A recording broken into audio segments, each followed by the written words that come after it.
वृश्चिक राशि वाले मेरे बंधुओं, आप सभी का स्वागत है आपके अपने वैदिक मंथन भिंड यूट्यूब चैनल में। बंधुओं, भूत प्रेत, तंत्र मंत्र, टोना टोटका या किसी प्रकार की तांत्रिक क्रिया सब कुछ मिटा देती है यह एक गुप्त चीज। बस इसे हमेशा अपने साथ रखना दुनिया का सबसे बड़ा रक्षा कवच है यह। और जिस दिन से आप इसे अपने साथ रखना शुरू करेंगे उसी दिन से इसका प्रभाव अपने जीवन में आप महसूस करेंगे, इस बात का हम वादा करते हैं। तो जयकारा बोलो माता रानी का, जगत माई महामाई माँ भद्रकाली की जय बोलो, माता रानी के सांचे दरबार की जय बोलो। बंधुओं, बड़े ही भाग्यशाली होते हैं वो लोग जिन्हें कोई राह दिखाने वाला होता है, तकलीफों से बाहर निकालने में मदद करने वाला होता है। वरना आज का युग केवल भटकाव का युग है, मानसिक पीड़ाओं, परेशानियों, बेरोजगारी, तकलीफों का युग है। आज के समय में कोई किसी की नहीं सुनना चाहता, सबके पास अपनी एक कहानी है और हर एक आगे बढ़ने वाले की टांग खींचने के लिए सैकड़ों लोग उसके पीछे लगे हुए हैं। और ऐसे में आप जैसे सीधे और सच्चे लोग पिस जाते हैं। सब कुछ सही होने के बाद भी आपको अपना हक कभी नहीं मिल पाता है। छोटी छोटी खुशियों और छोटी छोटी जरूरतों को भी आपको मारना पड़ता है। हमेशा अपने मन को मारकर ही आपने अब तक जीवन जिया है, लेकिन अब समय बदलाव का है। आप इसे कह सकते हैं कि माता रानी की, माँ भद्रकाली की विशेष कृपा आपके पास आ चुकी है। तभी आज का यह हम विशेष कार्यक्रम माता रानी के आदेश से उनकी अनुभूतियों के आधार पर लेकर आए हैं। क्योंकि अगर कहीं बीमारी है तो उसका इलाज होना बहुत आवश्यक है। आप जैसे सीधे, सच्चे और साफ हृदय के इंसान यदि पीड़ित और परेशान हैं तो आपकी परेशानियों का समाधान होना अत्यंत आवश्यक है। यही धर्म है। इसीलिए अर्जुन जैसे साफ और पवित्र इंसान का साथ देने के लिए स्वयं भगवान श्री कृष्ण युद्ध क्षेत्र में चले आए और अर्जुन के सारथी बनकर उनका मार्गदर्शन किया। वह भगवान श्री कृष्ण की लड़ाई नहीं थी। भगवान श्री कृष्ण को तो किसी से लेना देना ही नहीं था, लेकिन फिर भी उन्होंने साफ हृदय के इंसान का साथ दिया। तो इसी प्रकार आज आपका साथ देने के लिए माता रानी की अनुभूतियों के आधार पर यह विशेष कार्यक्रम लेकर हम आए हैं। बंधुओं, एक बात याद रखना कि जिंदगियां बदलती जरूर हैं, कभी भी समय एक जैसा नहीं रहता है। और जब जिंदगी बदलती है तो उसे बदलने के लिए कहीं न कहीं से किसी न किसी प्रकार की प्रेरणा, किसी न किसी प्रकार का इशारा अवश्य ही प्राप्त होता है। अब जो समझदार लोग होते हैं वे उन इशारों और संकेतों को समझ लेते हैं और उन्हें अपने जीवन में इस्तेमाल करके, प्रयोग करके जीवन को बदल डालते हैं। और जो मूर्ख होते हैं वे बस कुतर्क और फिजूल की बातों को अपने दिमाग में घुमाते रहते हैं और कुछ भी नहीं समझ पाते हैं। जीवन भर बस धक्के खाते रहते हैं, रोते रहते हैं और बस यही कहते रहते हैं कि दुनिया में अच्छाई, भगवान, भक्ति जैसा कुछ भी नहीं है, केवल और केवल परेशानियां हैं, यानी अपना दुखड़ा रोते रहते हैं। बंधु, हम आपको यकीन दिलाते हैं कि इस कार्यक्रम को यदि आपने अंत तक देख लिया तो निश्चित तौर पर आपके जीवन में कल से ही बदलाव आने शुरू हो जाएंगे। क्योंकि हम न केवल आपको इस एक गुप्त महाशक्तिशाली रक्षा कवच तंत्र के बारे में बताएंगे, बल्कि साथ ही साथ आपको बहुत सारी ऐसी बातें भी बताएंगे जिन्हें आपको अपने जीवन में प्रतिदिन के कार्यों में शामिल कर लेना चाहिए। यदि आप उन चीजों को अपने साथ शामिल रखेंगे अपने कार्यों में तो आपके साथ रातों रात परिवर्तन होना शुरू हो जाएगा। जी हाँ बंधुओं, याद रखना कि आप अपने पूरी जीवन शैली में कहीं ना कहीं किसी न किसी प्रकार की कोई ना कोई गलतियां तो अवश्य कर ही रहे हैं। बस फर्क इतना है कि आप उन्हें समझ नहीं पा रहे हैं और इसमें आपकी भूल नहीं है, यह मानव का स्वभाव है। मानव कभी भी अपनी गलती नहीं देख पाता है। जैसे कि आंख में जो काजल लगा रहता है वह उस आंख को कभी नहीं दिखाई देता, लेकिन दुनिया में सभी लोग उस काजल को देख लेते हैं। बस जिस आंख में वह काजल लगा है उसी आंख को वह काजल नहीं दिखाई देता। ठीक इसी प्रकार इस संसार में किसी भी इंसान को अपनी गलती कभी दिखाई नहीं देती, लेकिन बुद्धिमान और अक्लमंद इंसान जैसे ही कोई गलती बताता है उसे पहचान कर तुरंत उसे सुधार जरूर लेते हैं। और यह गुण आपके अंदर कूट कूट कर भरा हुआ है। तो बस उम्मीद करते हैं हम कि आप हमारी भावनाओं को समझ रहे हैं और हम आपके जीवन में सचमुच में परिवर्तन लाना चाहते हैं और यह हम माता रानी की सेवा समझकर कर रहे हैं। यह भी आप समझ रहे हैं। तो बस इस कार्यक्रम को अंत तक आप जरूर देखेंगे, ऐसा हम अपने मन में विश्वास करके चलते हैं।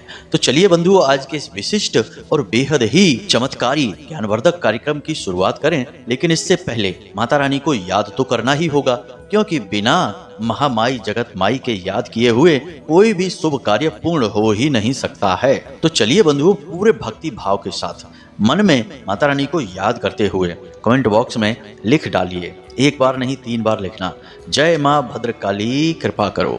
माता रानी निश्चित तौर पर आपकी कृपा करेंगी, आपके ऊपर अपना आशीर्वाद बनाएंगी।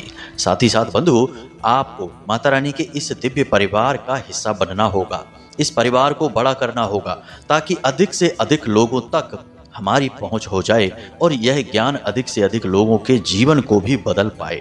बंधुओं, याद रखना कि हम जो भी कुछ कार्य कर रहे हैं वह सब कुछ माता रानी की सेवा में समर्पित है, उन्हीं की भक्ति में कर रहे हैं।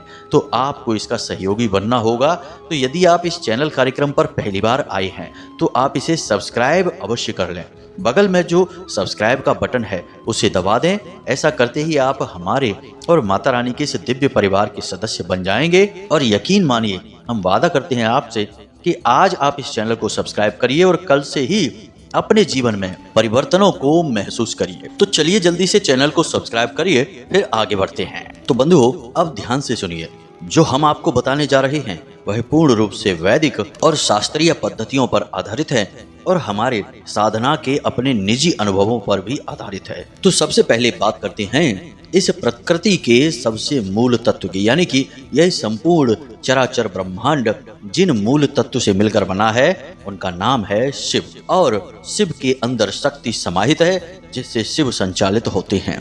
यानी शिव और शक्ति के मिलन से ही इस ब्रह्मांड का और ऐसे अनंत कोटि ब्रह्मांडों का भी निर्माण हुआ है। अब शिव और शक्ति के मिलन से जो यह ब्रह्मांड बना है, उस ब्रह्मांड में हमारे रहने योग्य सौर मंडल है। और सौर मंडल में हम जिस ग्रह पर रहते हैं उसका नाम पृथ्वी है, भूमि है, धरा है। और इस धरा पर हम जिन चीजों को भी अपने आसपास देखते हैं या महसूस करते हैं, जैसे पर्वत, पहाड़, पेड़, जीव जंतु, वायु, जल, अग्नि, ये सभी प्राकृतिक तत्वों से मिलकर बने हुए हैं। यहाँ तक कि हम स्वयं भी इन प्राकृतिक तत्वों से मिलकर बने हुए हैं। तो देखा जाए तो प्रकृति एक होती है और यह 5 प्रकार के तत्वों से मिलकर बनी होती है, जिसके बारे में आप अच्छी तरह से जानते हैं। पृथ्वी, अग्नि, जल, आकाश और वायु। इसी प्रकार हमारे शरीर में जो निर्माण है, प्रक्रिया है, उसके बाद जब हमने अनुभूतियां शुरू की तो हमें 5 इंद्रियां मिली। वैसे इंद्रियां 10 होती हैं, 5 चेतन और 5 अचेतन। जैसे दिशाएं भी 10 होती हैं, 4 चेतन और 6 अचेतन। अब इन सभी दिशाओं में पर्वत, पहाड़, नदियों, जीव जंतुओं और हमारे और आपके अंदर जो ऊर्जा प्रवाहित हो रही है वह शक्ति है, यानी कि भोलेनाथ की शक्ति।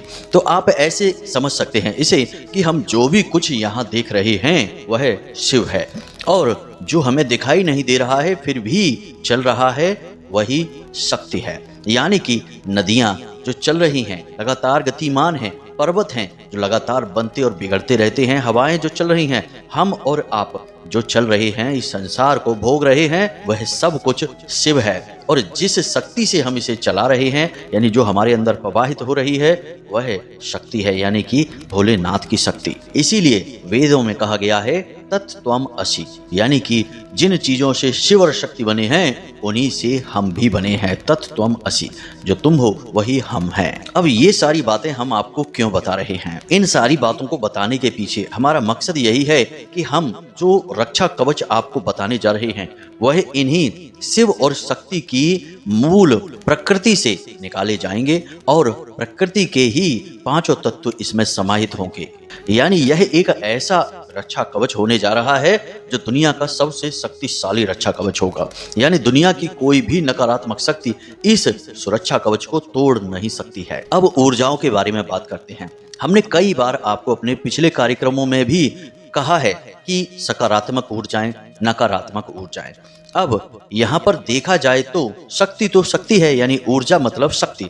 अब शक्ति तो एक ही है, ना वह सकारात्मक है और ना ही वह नकारात्मक है। बस समय और परिवेश के अनुसार कुछ नकारात्मक हो जाती है और कुछ सकारात्मक हो जाती है। कैसे, जरा इसे भी समझिए। जैसे कि माता काली चंडी, रणचंडी, रुद्रकाली। अगर क्रोध में हैं तो वे नकारात्मक शक्ति के रूप में पूजी जाती हैं। तभी जो तांत्रिक होते हैं, जो नकारात्मक रूप से माता को प्रसन्न करते हैं, वे काली को बलि आदि का प्रावधान मानकर चलते हैं। लेकिन वही काली जब शांत हो जाती हैं तो भद्रकाली बन जाती हैं। ममत्व उनकी दृष्टि से, उनके दर्शन मात्र से ही झलकता है और अपने भक्तों पर प्रेम ही प्रेम बरसाती हैं। यानी कि काली तो वही हैं, जब गुस्सा आया तो रणचंडी बन गई और जब शांत हुई तो भद्रकाली बन गई। यानी एक ही शक्ति के दो रूप हमें यहाँ देखने को मिल रहे हैं। इसी प्रकार जो ऊर्जाएं हमारे आसपास होती हैं, उन ऊर्जाओं के अलग अलग स्वभाव की वजह से वे ऊर्जाएं नकारात्मक और सकारात्मक बन जाती हैं। लेकिन ये ऊर्जाएं भी माता शक्ति का ही स्वरूप होती हैं। इसीलिए भगवान भोलेनाथ की जो मंडली है, या यूं कहें कि जो गढ़ हैं, भक्त हैं, उनमें सभी शामिल हैं। भूत, प्रेत, पिशाच, मानव, दानव, देवता, सभी भोले बाबा किसी में भेद नहीं करते हैं, क्योंकि भेद करते ही शक्ति के ऊपर ही प्रश्न चिन्ह लग जाएगा। शक्ति में आप भेद नहीं कर सकते। मानकर चलिए कि बिजली का तार है और उसमें करंट बह रहा है। यदि उस करंट से आपके यहाँ पंखा, कूलर चलता है, आपको अच्छा लगता है, तो वह बिजली अच्छी हो गई।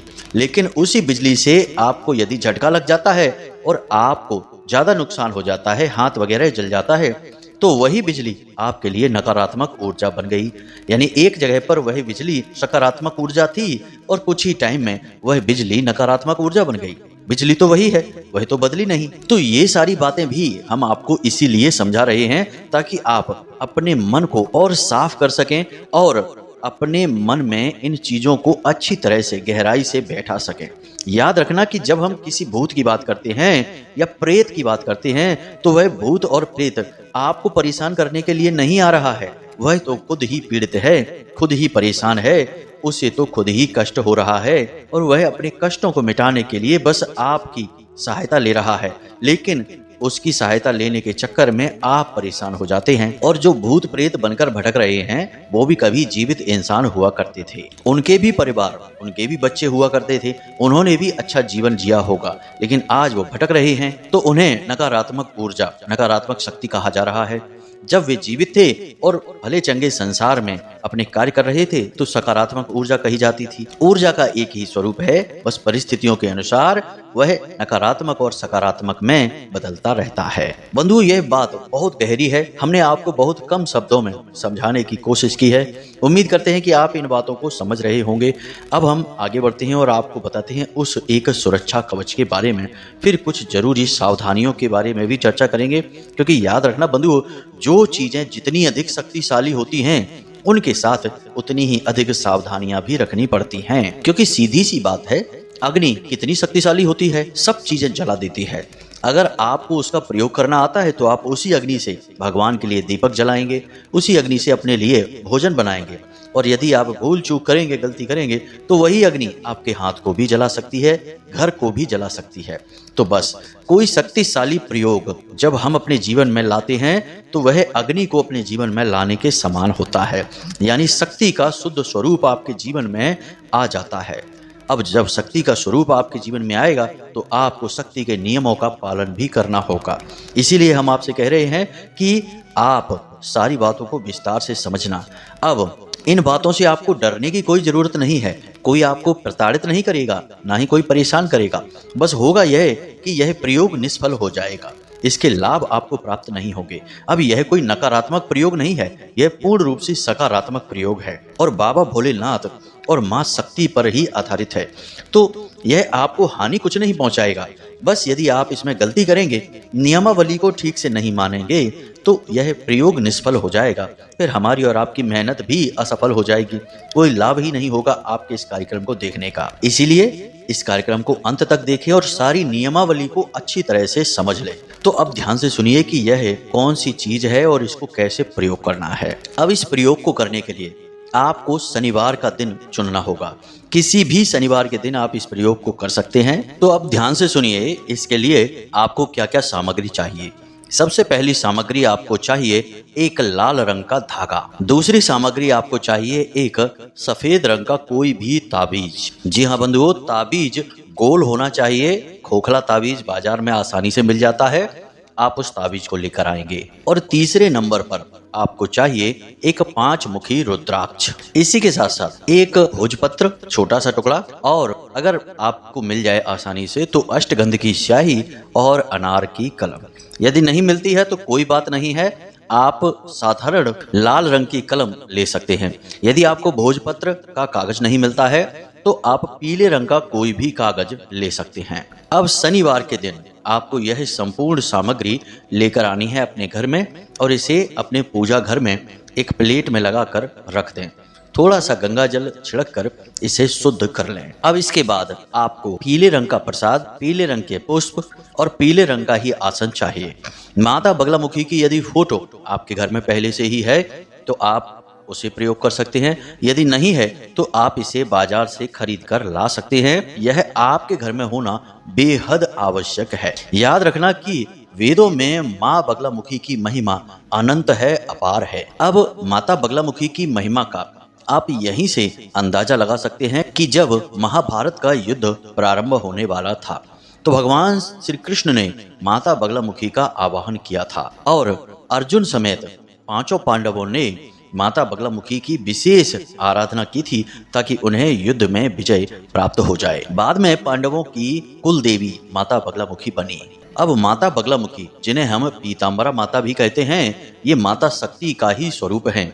10 महाविद्याओं में 8वीं महाविद्या हैं और इनका विशेष कार्य ही यही है कि ये किसी भी प्रकार की नकारात्मक ऊर्जा को मात्र एक बार के उच्चारण मात्र से ही समाप्त कर देती हैं। जी हाँ बंधुओं, इन्हें स्तंभन की, मारण विद्वेषण की और वशीकरण आदि की देवी माना जाता है। लेकिन ये सात्विक देवी हैं, तांत्रिक देवी नहीं है और इनका स्वभाव राजसिक है। मतलब कि जो भी भक्त इनकी पूजा करेगा उसे राजसिक सुख तो जीवन में मिलेगा ही मिलेगा, हर हालत में मिलेगा। यानी इनकी सिद्धि राजसिक सिद्धि मानी जाती है। तो अब आप यहाँ से समझ गए हैं कि माता बगलामुखी की आपको आवश्यकता क्यों है। इनके द्वारा ही यह विशेष तंत्र या यूं कहें कि रक्षा कवच आपका तैयार होने वाला है। तो अब आपको यह क्रिया कब शुरू करनी है? रात्रि में 9 बजे के बाद, और यदि और अच्छे परिणाम आपको चाहिए तो 11 बजे के बाद, क्योंकि माता बगलामुखी का इस धरती पर प्रादुर्भाव रात्रि को 12 बजे हुआ था। ऐसा माना जाता है कि कुरुक्षेत्र में रात्रि को 12 बजे भगवान श्री कृष्ण ने माता का आवाहन किया तो माता उनके सामने प्रकट हुई थी और फिर पांडवों ने, अर्जुन समेत सभी ने मिलकर उनकी विशेष पूजा आराधना की थी। तो 12 बजे का समय रात्रि का इनके लिए प्रादुर्भाव का समय होता है और इनकी विशेष पूजा आराधना इसी समय पर की जाती है। तो अब यदि आप रात्रि 12 बजे तक नहीं जाग सकते हैं तो कोई बात नहीं है, रात्रि को 11 बजे, 9 बजे जब भी चाहें आप कर सकते हैं। रात्रि रात्रि होती है, कोई समस्या नहीं है। लेकिन हम आपको सारे के सारे विषय खुलकर बता रहे हैं, इसीलिए हर बात स्पष्ट बता रहे हैं कि सर्वोत्तम परिणाम आपको कब प्राप्त होंगे। अब आपको क्या करना है? अपने पूजा घर में रात्रि के समय स्नान आदि करने के बाद जाना है। पूरी पवित्रता के साथ आपको पीले रंग का आसन बिछाना है। अपने स्वयं के लिए एक चौकी लगानी है और उस चौकी पर पीले रंग का वस्त्र बिछाना है और उसके ऊपर माता की फोटो को स्थापित करना है। फिर आपको हाथ जोड़कर माता से प्रार्थना करनी है। माता का मन ही मन आवाहन करना है। माता से कहना है कि हे माँ, हम आपसे कृपा चाहते हैं। आपकी कृपा से हम अपने जीवन को सरल बनाना चाहते हैं। हमारे जीवन में बहुत कष्ट हैं, परेशानियां हैं, तकलीफें हैं, इनसे मुक्ति चाहते हैं। इसलिए आप हमारी इस पूजा को स्वीकार करें और यहाँ इस पूजा को स्वीकार करने के लिए उपस्थित भी हों। इस प्रकार आप मन ही मन इस बात को बोलेंगे, 2-3 बार बोलेंगे। फिर आप जल छोड़ेंगे, आचमनी देंगे, दीपक जलाएंगे, माता रानी को प्रसाद चढ़ाएंगे, चंदन लगाएंगे पीले रंग का, पीले पुष्प चढ़ाएंगे और उसके बाद आप जो पीले रंग का कागज लाए हैं या भोजपत्र लाए हैं उस पर अष्टगंध की स्याही से और अनार की कलम से इस मंत्र को आपको लिख देना है।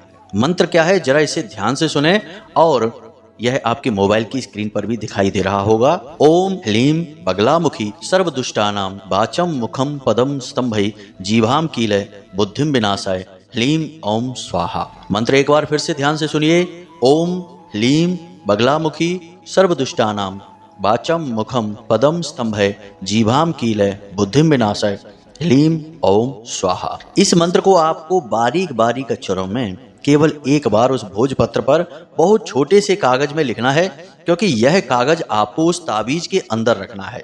तो आप उसी हिसाब से इसका साइज बनाकर फिर उस पर लिख दीजिए। आप हैंड राइटिंग कैसी आती है इसकी चिंता मत करिए, बस आप उस पर लिख दीजिए। अब जो रुद्राक्ष है, धागा है, ताबीज है, और उस ताबीज के अंदर इस कागज को आपने जो मंत्र लिख कर रखा है, उस ताबीज को आपको माता रानी को समर्पित करना है, यानी उनके चरणों में रख देना है। अब आपको रुद्राक्ष की माला से या हल्दी की माला से, अगर बाजार में हल्दी की माला मिल जाए आपको तो वो लेकर आइए, नहीं तो रुद्राक्ष की माला से भी आप कर सकते हैं। इसी मंत्र का आपको एक ही जगह बैठकर कम से कम 3 माला, अधिक से अधिक 9 माला, जी हाँ बंधुओं, इतना आपको मंत्रोच्चारण वहां बैठकर आपको करना है। इसमें समय लग सकता है क्योंकि यह मंत्र बड़ा है, 36 अक्षरी मंत्र है, माता का अंक भी 36 ही है। तो आप इसकी 3 माला तो कर ही लें कम से कम, तभी यह प्रयोग कामयाब होगा। अब 3 माला आप इस मंत्र की जाप जब तक करेंगे तब तक आपके सामने जो दीपक जल रहा है घी का, गाय के घी का दीपक जलाना है, उस दीपक को बुझने मत देना, और उस दीपक के अंदर आप 2 लौंगे अवश्य डाल दें, यानी 1 लौंग का जोड़ा उस दीपक में डाल दें। बस अब आपका जब माला जाप समाप्त हो जाए तो आप माता रानी का विसर्जन कर दें, यानी कि मंत्र से विसर्जन करना है। अगर आपको मंत्र नहीं आता है तो कोई बात नहीं, बस हाथ जोड़कर माता रानी से निवेदन करना है कि माता रानी, हमने जिस उद्देश्य के लिए आपका आवाहन किया है, आप कृपा करके उस उद्देश्य की पूर्ति करें, हमारे इस रक्षा कवच में अपनी ऊर्जा को समाहित करें, और यदि हमसे किसी प्रकार की भूल चूक, कोई गलती हो जाए तो उसे क्षमा करें। बस इस प्रकार से माता रानी का विसर्जन हो जाएगा, और उसके बाद आप इस सामग्री को माता रानी के चरणों में रखा छोड़ें और अपने बिस्तर पर चले जाएं, यानी सो जाएं। अब इसके लिए नियमावली क्या है कि आपको इस प्रयोग के बारे में किसी को नहीं बताना है। दूसरा कि आप इसे धारण करेंगे, यानी कि उस धागे में पिरोकर इस रुद्राक्ष को और उसी के बगल से इस ताबीज को धारण करेंगे। तो इसे आप छुपा कर रखेंगे, यानी कि यह किसी को दिखना नहीं चाहिए, आपके कपड़ों के अंदर यह छुपा रहेगा। तीसरा कि यह रुद्राक्ष और यह ताबीज खंडित नहीं होना चाहिए, टूट फूट नहीं होनी चाहिए इसमें, और यह अशुद्ध भी नहीं होना चाहिए, यानी कि किसी की शव यात्रा में किसी की मृत्यु हो जाती है, सूतक हो जाता है, पातक हो जाता है, ऐसी स्थिति में इसे ना छुएं। महिलाएं रजस्वला धर्म के समय में इसे बिल्कुल भी स्पर्श ना करें, क्योंकि यदि एक बार यह दूषित हो जाता है तो आपको फिर से इसी प्रक्रिया के द्वारा इसे पुनः निर्माण करना पड़ेगा। अब आपको इसका सर्वोत्तम लाभ लेने के लिए प्रतिदिन यह क्रिया इस सामग्री के साथ करनी है। यानी कैसे, तो जरा इसे समझिए। पहले दिन आप सुबह सोकर जल्दी जागें, सूर्योदय से पहले जाग जाएं, स्नान आदि करने के बाद पूजा घर में जाएं, और जो सामग्री आपने रखी है उस सामग्री को आप धागे में पिरोकर अपने गले में पहन लें। उसके बाद आप दिन भर इसको धारण करके रखें, लेकिन रात्रि के समय इसे पुनः खोलकर फिर से माता रानी के चरणों में समर्पित करें और फिर से 3 माला इस मंत्र का जाप करें। इस क्रिया को आपको लगातार 9 दिनों तक करनी है। जी हाँ बंधुओं, यदि आप 9 दिनों तक लगातार इस क्रिया को कर सकते हैं तब तो यह आपके लिए ब्रह्मास्त्र के समान रक्षा कवच मजबूत हो जाएगा, कोई आपका बाल बांका नहीं कर पाएगा। बाकी इसका परिणाम आपको पहले दिन से ही दिखाई देना शुरू हो जाएगा। जब आप इसे धारण करके अपने काम पर निकलेंगे तो आप चमत्कारी रूप से महसूस करेंगे कि परिस्थितियां अचानक से बदलने लगी हैं, लोग आपके सामने खड़े ही नहीं रह पा रहे हैं, कोई नकारात्मक व्यक्ति आपके सामने ही नहीं आ सकता है, और आपके जीवन में सब कुछ सकारात्मक होना शुरू हो जाएगा, क्योंकि अब स्वयं बाबा भोलेनाथ और माता शक्ति की ऊर्जा आपके साथ चल रही है। अब आपका कोई बाल भी बांका कर भी कैसे सकता है। लेकिन यदि आप 9 दिनों तक इस क्रिया को कर लेते हैं तब आजीवन आपके आसपास रक्षा कवच तैयार हो चुका है, आप बेफिक्र हो जाइए। अब इसकी नियमावली क्या है, इसे आप ध्यान से समझिए। सबसे पहली चीज कि बिना मतलब में झूठ मत बोलना। झूठ और वाचाल लोग हमारे हिंदू सनातनी परंपरा में पसंद नहीं किए जाते हैं, देवी देवता ऐसे स्वभाव को पसंद नहीं करते। दूसरा कि स्वच्छता का विशेष ख्याल रखें, प्रतिदिन स्नान करें, पूजा पाठ अवश्य करें, और स्नान आदि के समय, शौच आदि के समय इस सामग्री को अपने हाथ से ना छुएं। उतार कर यदि इसे रख सकते हैं तो ज्यादा बेहतर होगा। तीसरा कि जुआ, शराब, वेश्यावृत्ति, परस्त्री गमन और नकारात्मक लोगों की संगत, इसे आपको तत्क्षण त्याग करना होगा, तभी यह रक्षा कवच आपके ऊपर कार्य करेगा। और बस इसकी शुद्धता का ख्याल बनाकर रखें, गलत कार्यों को ना करें, जो आपके मन में अच्छी बातें आ रही हैं उनके ख्याल में रहें, ईश्वर का नाम स्मरण करते रहें, जो भी आपके आराध्य हैं उनका नाम, उनका मंत्र और उनके भजन स्मरण करते रहें। बस इसी से आपकी चित्त शुद्धि रहेगी और जब आपका चित्त ही शुद्ध है, स्थिर है, तो फिर जीवन में सब सकारात्मक होगा। स्वयं भगवान आपके जीवन में वास करने लगेंगे। तो बस यही थी सारी जानकारी जो आपके रक्षा कवच और आपके जीवन के बदलाव के लिए है। उम्मीद करते हैं कि सारी जानकारी आपको अच्छी तरह से समझ में आ गई होगी। यदि नहीं समझ में आई है तो कोई बात नहीं है, आप प्रश्न करके पूछ सकते हैं या फिर डिस्क्रिप्शन में दिए गए व्हाट्सएप नंबर पर मैसेज करके भी पूछ सकते हैं। जो अति आवश्यक और जरूरी प्रश्न है उनके जवाब हम अवश्य देंगे। बाकी हम माता रानी की साधनाओं सेवाओं में अधिक व्यस्त रहते हैं तो समय कम मिल पाता है, तो सभी के प्रश्नों के जवाब दे पाना भी संभव नहीं होता है। माता रानी चाहेंगी तो आगे व्यवस्थाएं सारी बनेंगी तो आपको प्रश्नों के जवाब भी मिलेंगे, आपसे फोन पर बात भी होगी। तो उम्मीद करते हैं कि आप सारी बातें हमारी समझ रहे हैं। इसी के साथ साथ आज के इस वीडियो से विराम लेते हैं। हमेशा हंसते रहिए, मुस्कुराते रहिए, सकारात्मक रहिए और दिन में एक बार मंदिर हो आया करिए। क्या जाता है, दुनियादारी के सारे कामों में व्यस्त रहते हैं, इसी प्रकार 1 घंटे आधे घंटे के लिए भगवान के घर भी चले जाया करिए। क्योंकि अगर अभी आपके पास भगवान के घर जाने का समय नहीं है तो एक दिन ऐसा आएगा जब भगवान के दूत जबरदस्ती आपको खींचकर भगवान के घर ले जाएंगे। फिर आपके सारे काम यहीं के यहीं धरे रह जाएंगे, कोई भी नहीं पूछेगा। जी हाँ बंधुओं, तो वह समय आने से पहले भगवान के यहाँ अर्जी लगा लगा कर भगवान के मन को मोह लीजिए, भगवान के प्रेमी बन जाइए। बात यदि अच्छी लगी हो तो प्रेम से बोलिए जय माई की, जय माँ भद्रकाली, जय भोलेनाथ। मिलते हैं अगले ज्ञानवर्धक वीडियो में, तब तक के लिए धन्यवाद। माता रानी आपका कल्याण करें।